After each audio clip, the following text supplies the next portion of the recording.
The world is bloated with knowledge. The internet has created a playground where most people act as spectators.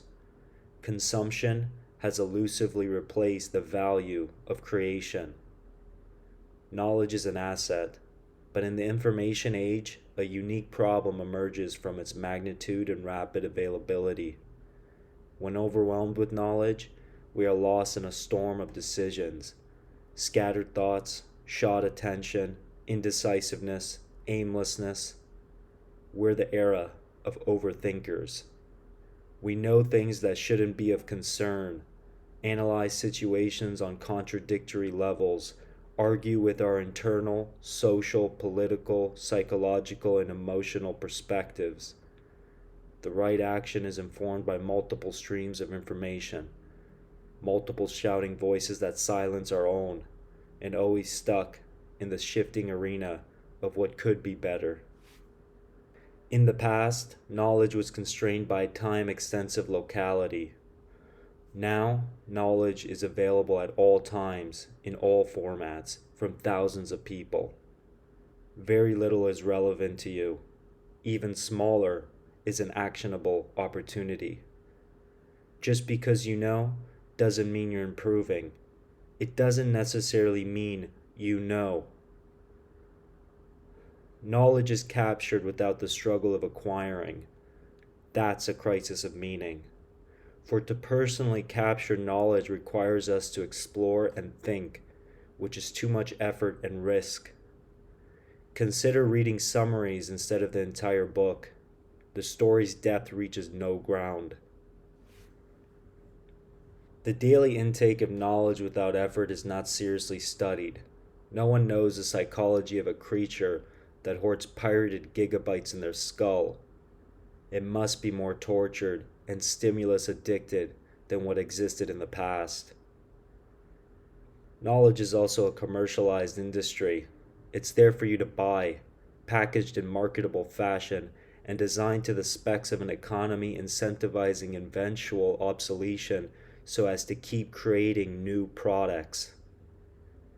The value and profitability of knowledge products created a culture of intellectual consumerism. To know is a solution.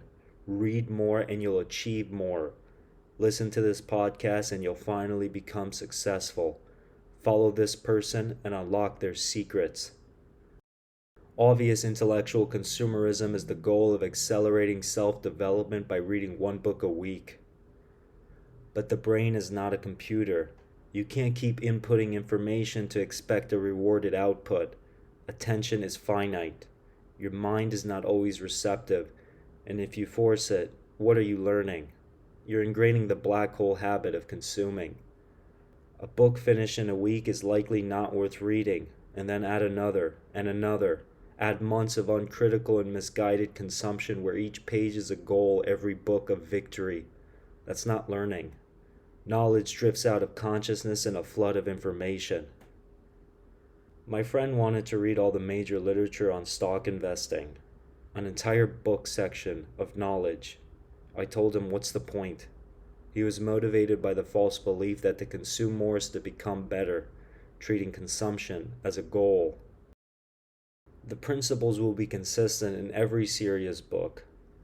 Remember, each author is establishing a name, rehashing the fundamentals, and maybe offering a deviant perspective. They create based on the consumer desire for newness. In a world constantly changing, we fear not being up to date. To the uninitiated, a new field is complex and intimidating. It's true, you need to first learn and grow understanding.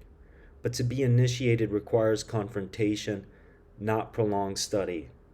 A shelf of books is a distraction, an intellectual opiate. Knowledge should change your circumstance. We learn so we can use. However, the industry incentivizes you to keep going, keep buying. Never stop learning is its motto. Action is the exit. Knowledge for its own sake is a comfort and a fetish. You crave knowledge because you've been conditioned to crave. The algorithm feeds the addiction. You feel accomplished solely because you know, a hidden laziness. The notion that something useless now can be used at some later stage is a trap. The amount available will not only overwhelm, but ultimately burden you. Entire libraries of what you consume will be forgotten. The brain can't store so much data. Naturally and efficiently, the excess is deleted, rendering whatever you learned as worthless. Experience hammers knowledge deeper into memory. Inactivity is a symptom of the modern age. Simplicity, the ability to cut and block and remove, is the optimal value. Shelve the book, close the laptop, you know enough, start action.